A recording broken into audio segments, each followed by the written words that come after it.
अमरावती शहरातील इतवारा बाजार परिसरात अतिक्रमणाचा प्रश्न गंभीर बनला आहे। रस्त्यावरच वाढलेल्या दुकानांमुळे आणि अतिक्रमणामुळे नागरिकांना दररोज प्रचंड वाहतूक कोंडीचा सामना करावा लागतोय। त्यातच पुलाच्या बांधकामामुळे अनेक रस्ते बंद झाल्याने परिस्थिती आणखी बिकट झाली आहे।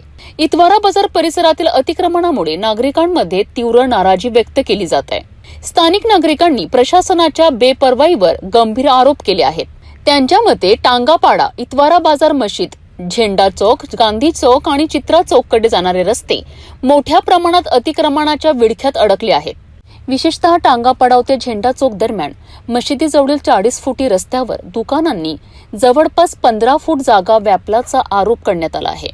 याशिवाय दुकानांचे ओटे आणि सामान रस्त्यावर ठेवल्यामुळे आणखी 10 ते 15 फूट जागा अडवली गेली आहे।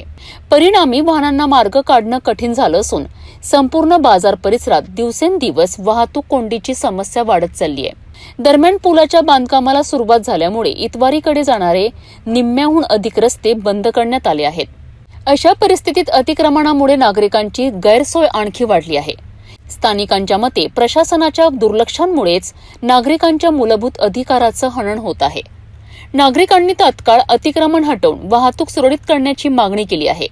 इतवारा बाजार परिसरातील वाढतं अतिक्रमण आणि वाहतूक कोंडी आता नागरिकांकरिता मोठी डोकेदुखी ठरत आहे। प्रशासन यावर नेमकी काय कारवाई करणार आणि नागरिकांना दिलासा कधी मिळणार याकडे आता सर्वांचं लक्ष लागलं आहे।